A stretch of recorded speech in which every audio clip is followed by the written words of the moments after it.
Hi there, everybody. Mandian Astral Oracles. Thank you for being here. And if you want more of this content, you can check out my other YouTube channel where I work with the natural energies, or you can sign up or just follow on Coffee and see what goes on over there. And the links are in the descriptions down below. So this video is about karma, and I'm going to channel Krishna soon. I'm in a new place, by the way, and there was an image up there with Krishna and a plate with the Horus on it. So how lovely is that these incarnate beings, they also come into my existence in that way.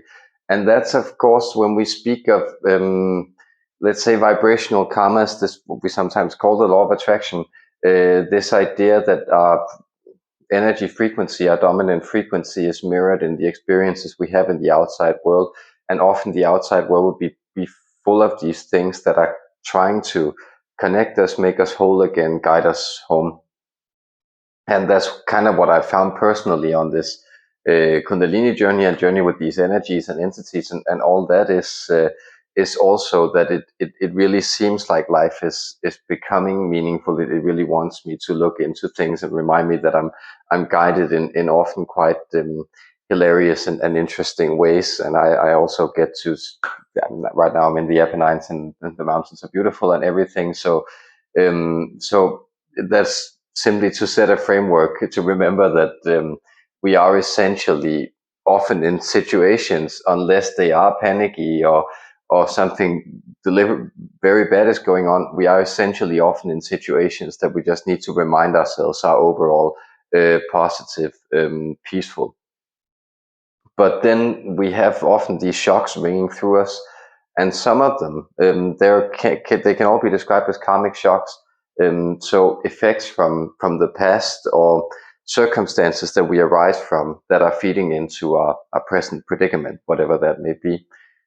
Some of them are cosmological. They have to do with the fact that we exist in a world where objects are smashing into each other and suns are formed, and some of them um, implode or explode, or whatever, like weird physical stuff that's going on in the objective material world that we just have to deal with. And we are bodies that are also both vital systems, but of course also breaking down at the same time.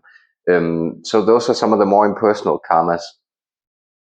Then there are, we could say, the ontological karmas, the karmas of simply being and being aware that we are, and the problems that arise from that are also fairly impersonal. So simply like the question that here I am, I'm aware, and what do I do with that circumstance? And then there are, of course, what could be called phylogenetic karmas, things that relate to the fact that we are specific people in a specific society, born under certain circumstances, and that those circumstances are often, it's a challenge accommodating to them, and we are brought up in situations where we are essentially very helpless and dependent on being adapted and adapting ourselves then into a script, a type of code, conventions, and so forth and so on. And of course, more let's say transcendence oriented religions, for instance, such as Buddhism or Christianity, often of course hold in their outset that there is kind of a problem with reproduction, for instance, because it's born out of unconsciousness. So whether or not you're essentially condemning another living being to to suffer the first of the noble truths, which is that life is suffering, then that is of course a karma that you're imposing on them, and that you're also letting move through you and become action, become manifest. And in the Christian respect, it's the idea that, well, that the kingdom of heaven is upon us, and essentially we are to become. It's something you find in the Gospel of John, for instance, the Gnostic traditions, that we are to become spiritualized again, and so this world of the flesh is essentially lesser, and therefore we can't bind ourselves to it.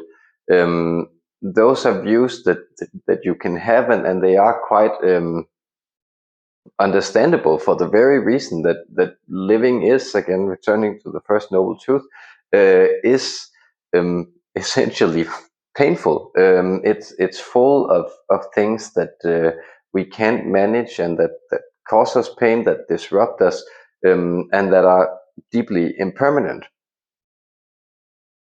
And, well, that's perhaps again more on the ontological level. But if you then begin to realize, because you are a certain person and you are stuck in certain circumstances, we can say that you yourself were born of people who were unconscious, who were, well, who are expressing many of these programs, and that the programs that are running through them are programs that are actually coming from further down the generational line.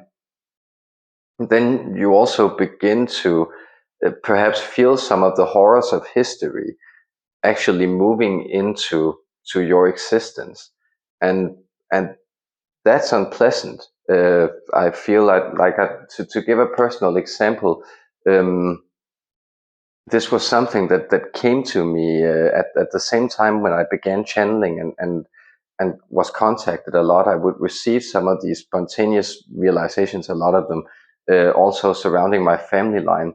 And then my grandma's hands certainly didn't clap on church on Sunday morning, because the religious situation she was brought up into was one where you didn't clap or dance or enjoy yourself in any kind of way. So my father's mother's hands were um, very, very wrinkled, disfigured. The skin on them were crumpled, and I remember being very fascinated by them as a child and wanting to touch them, and her being slightly apprehensive about it. Now that I think back, there was something about she not really liking that too much. Um, and then I realized at some point, the story was just that she had burned them on a stove. She had touched the hot stove as a child, and then she'd burned her hands. And then I realized in that flash that children don't burn their hands. People don't burn their hands. They remove their hands way before an injury like that happens. Somebody took her hand and placed it on that plate and kept it there long enough for her to receive permanent scarring. And the physical disfigurement, of course, was a reminder of that for her entire life. She was very neurotic and a vulnerable narcissist, and all these, like quite a pathological individual, but also, of course, someone who had then received a whole lot of hurt in a situation where she was supposed to be able to trust people. And I also realized that, well, everybody in my family had simply bought that story, that she had just placed her hand accidentally on the stove as a child, because we're not able to cope with that level of hurt. It wrecks us too much to be able to realize the horror of the human condition in that way. And then, of course, I also ask myself, what kind of people would do that to a child? Well, people who have been terribly, terribly hurt themselves.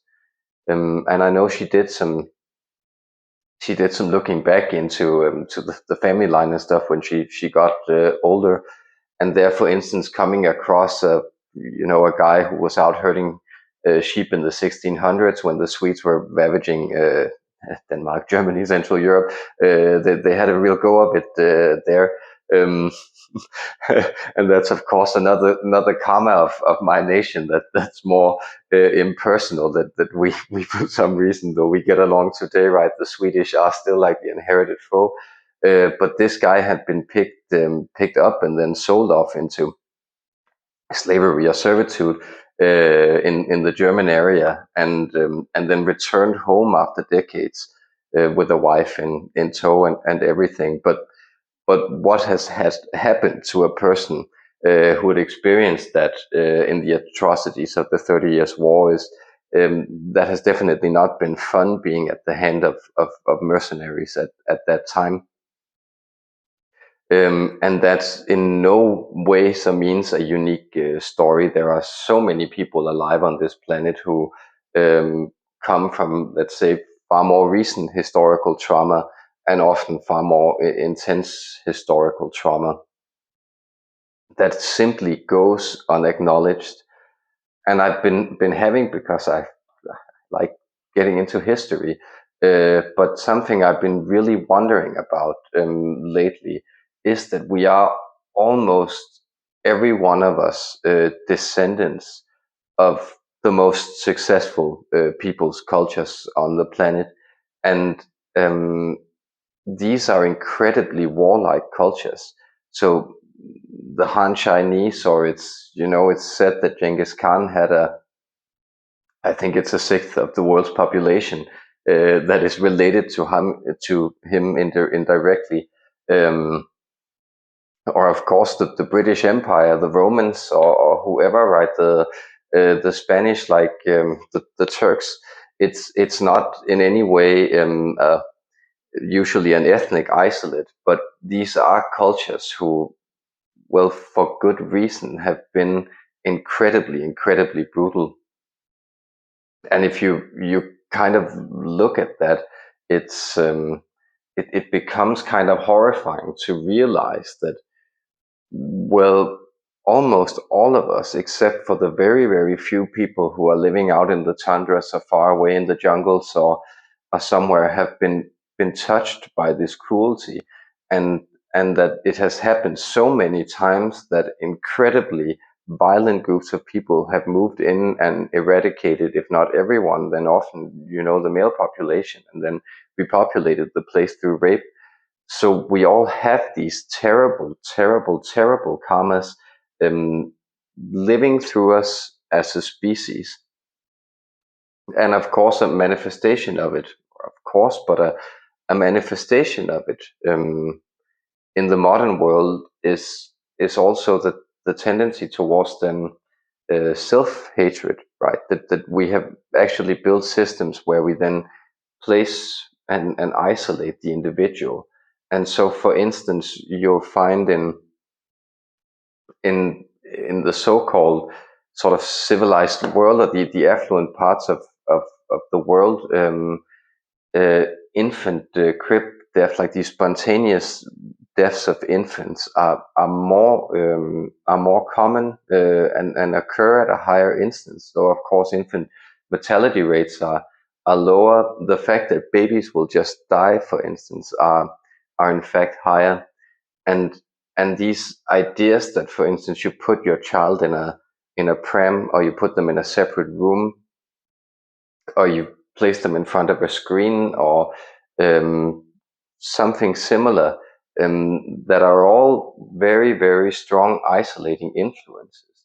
And the reason that we don't realize this is because the mistreatment of human infants goes back so many generations, of this sense of the abject, of that thing that's pushed away, that's shoved off and isolated, that it has become a standard for us, a new way of being.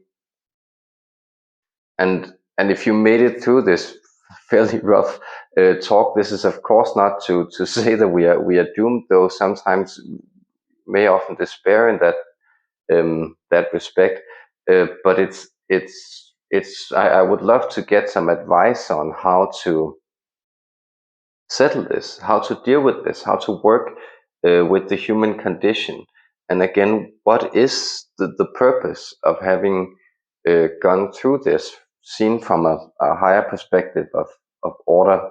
And in those higher perspectives of order, everything is, of course, as it should be.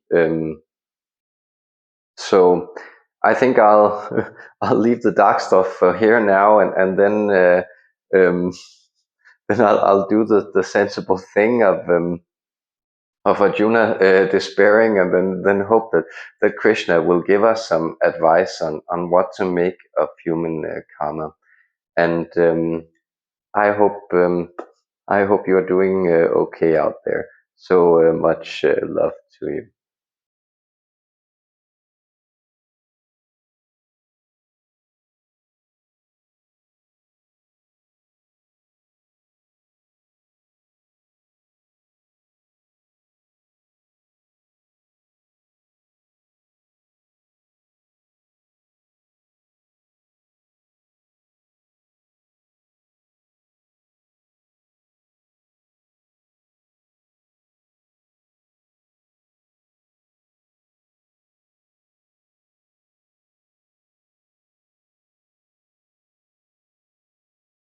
It is in the endless reach of compassion that I reach out to you. It is through the constancy of this emotion that our human hearts connect. And I, bejeweled, seated and observing in and from a place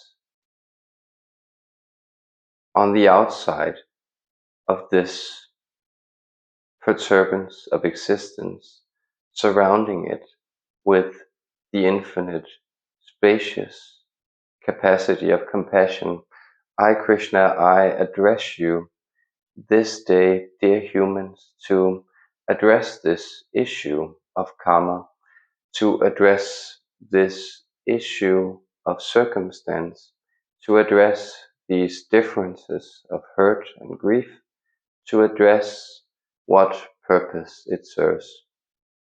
That is, I'm summing up the intentions that this individual whose voice I lend to give you my words, that he presents to you, to himself and to me this day.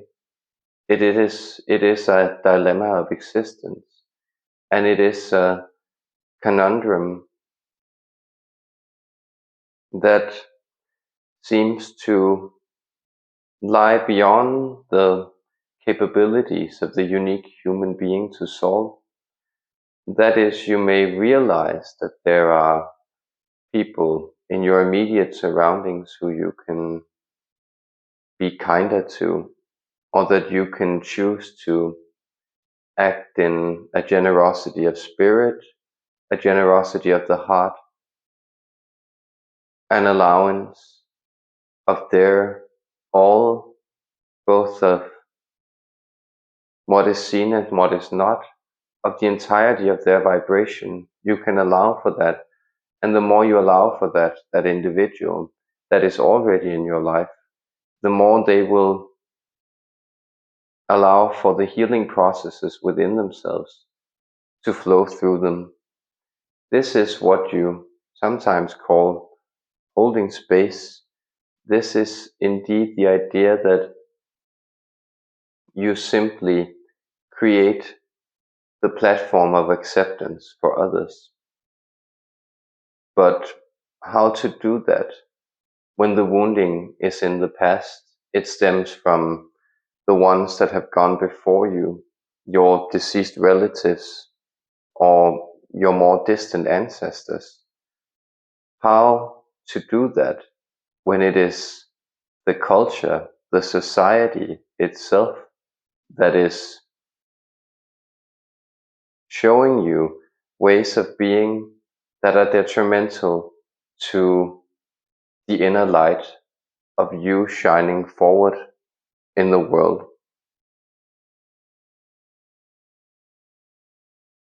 The solution is always the same.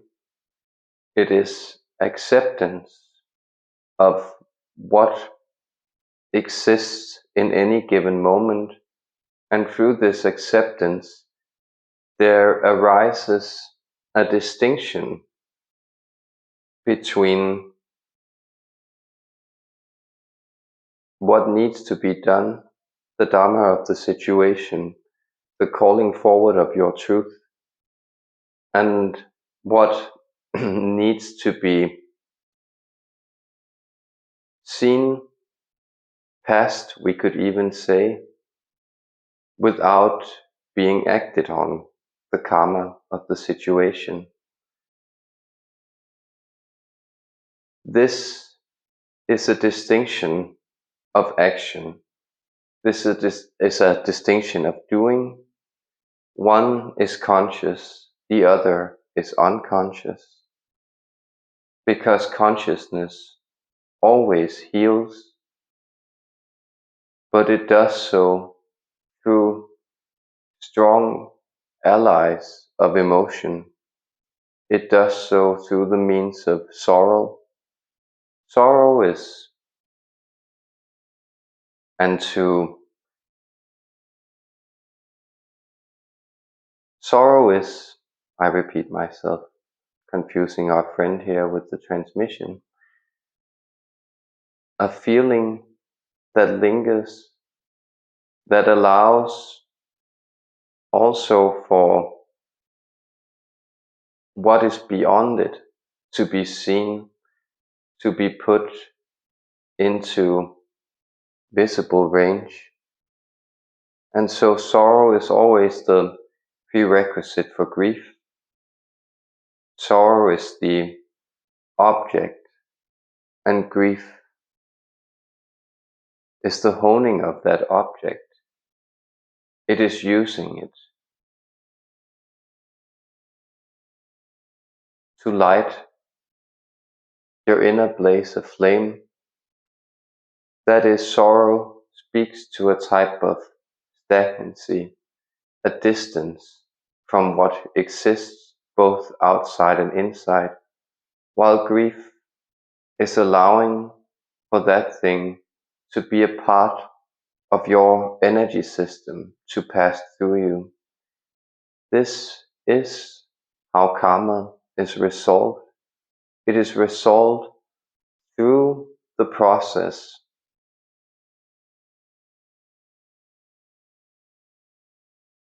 of motion, of purification,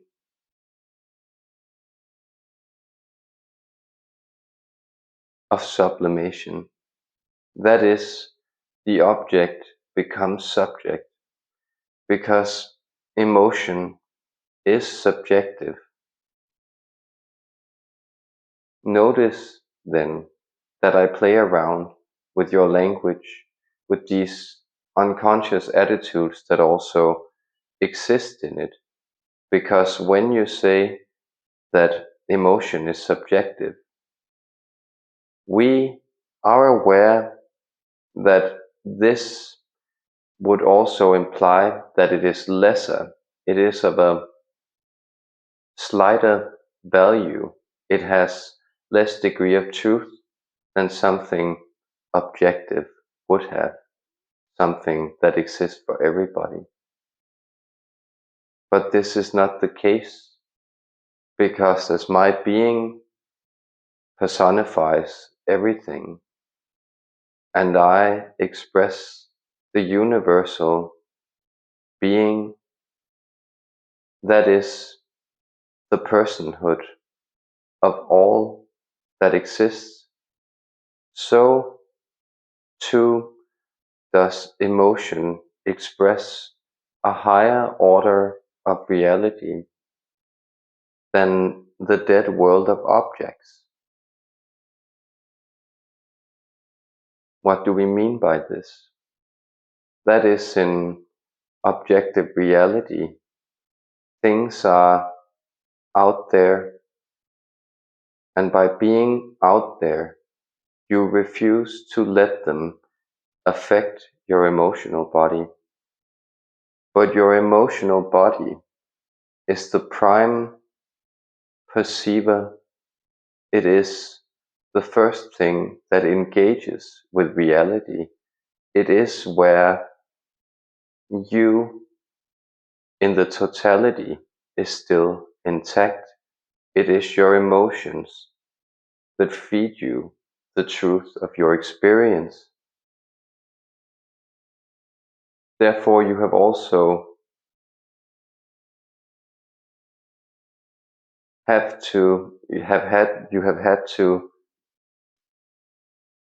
figure out, and you are still doing so in your sciences, that indeed the idea that vision is the great determinator of truth, the thing that determines whether something is, that is, whether everybody can see it or it isn't, that is, it's invisible and imperceivable.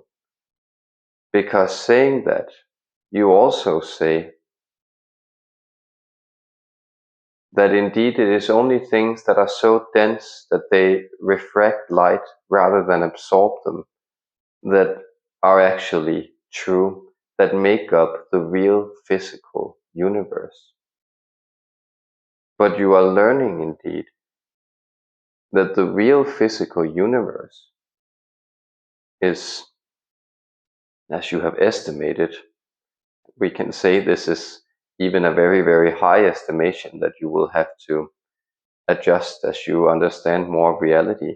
But you have estimated that your visible reality, your visible universe, is only about a 25th of what matter actually exists. And you infer this simply by the emotional pull, that is, the gravitational reactions that exist, that you observe in your physical universe, in your visible universe. That is, notice that there are emotional pulls, because gravity is a mystical force. Gravity is a force that seeks to annul the principles of disintegration, that seeks to pull the world together. It wants for things to remain connected, to remain in unison, because this is the deep emotional principle of all that is, that it is through a play of these connections and separations that the nuances of reality are explored and seen.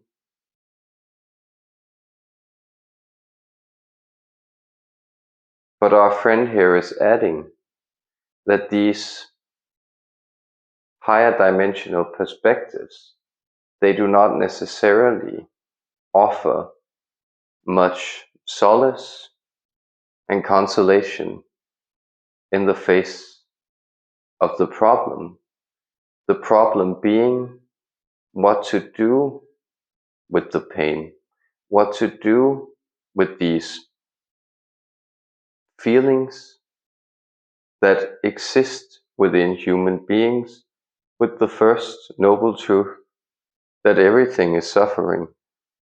How then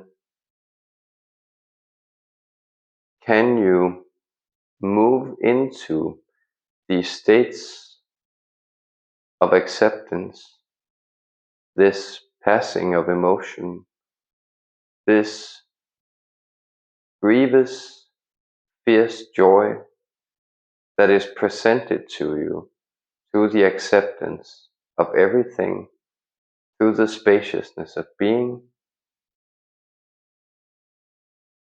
Well, you do so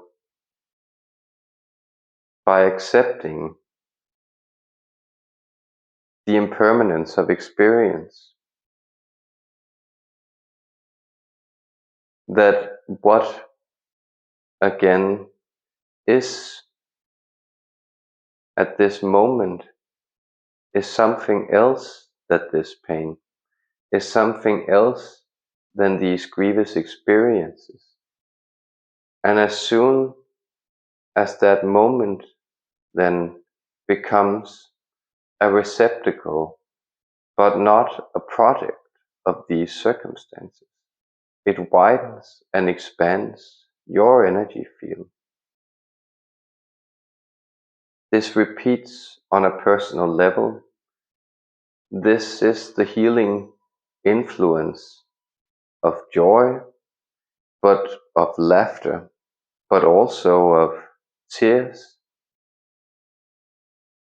of grief, that they both allow for emotions that have gone before them, influences, to stir them into a movement, a shaking loose of the body, a shaking loose of the emotional layers, and thereby an integration of these different, separate emotional layers into one unified being. And it repeats itself on a collective level. That is when you connect to other human beings and allow for their experience, for their grief to also, and for their joy, for their excitement, for their emotional complications, to be something that can be allowed for in this world without it provoking further action, response within you. That is, that you become as that placid lake, which within it can refract that which lies beyond it in the heavens. It repeats itself in the greater dynamics of your human societies, that when you press the folly of certain actions into their extremes, once you explore these themes of separation fully, you will find that the emotional residue that they bring forward, that stirs such a grievous hurt, that you will also collectively have to reshape yourselves in attitudes. And so, for instance, our friend here is asking us not to necessarily bring out too obvious examples. And therefore we could say, for instance, that he was addressing this strange national and nationalist, we could almost say, karma of the animosity between the states of Denmark and Sweden. That is, these many, many wars that these two countries have fought with each other, setting a world record, that they then resulted in the futility of the struggle, that what they essentially managed to do was to deplete each other, to make the senselessness of warfare evident. And this will repeat itself on many different levels. That nation which has sought to gather itself by outward aggression will lead itself so quickly to its own destruction that it has to resurrect itself into a state of grieving. And so we, for instance, comment on these southern or northern neighbors from the place where we are speaking now. That is this German nation, which also, through this great ordeal that it essentially also was for them to live through, came into a place of resurrection, of reinvention, split itself or was split apart, and then had to even find that unity literally again. And so, what parts of you are at this moment at war with each other? Because any external war is essentially an internal war. Where have you separated yourself between a Berlin Wall? Where are your invasion forces encroaching on something that other parts of you are protecting, that other parts of you want to keep separated? And where is the diplomacy within you? Where is the high council within you that negotiates and allows for all the parts of you to all be seen, be heard, be nourished, without any of them becoming overfed? That is the balance that you would do well in striving for. That is the great peaceful resolution that you are being asked to seek, and that you are being offered by these auspicious times. That you become the generational link that is able to allow for those things that went before, these separations, these barriers, to allow them to be renegotiated, to allow for openness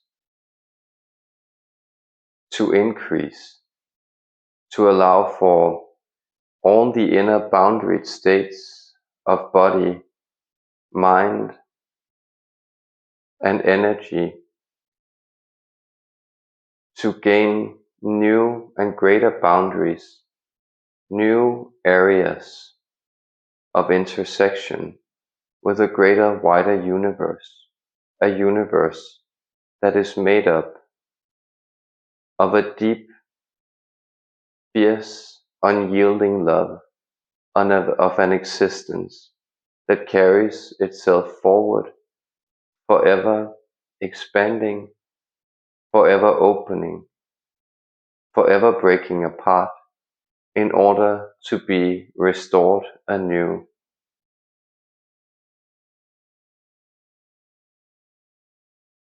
In the loving, emotional stirring, this universe, this great cosmic, not a giggle, but a laugh, this great intensity and upheaval, it is blissful in its existence,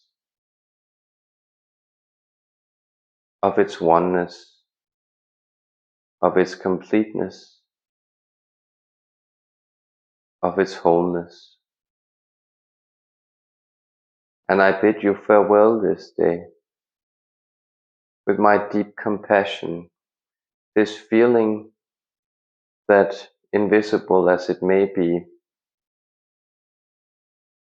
gravitationally binds what is together in the appreciation of existence. Love.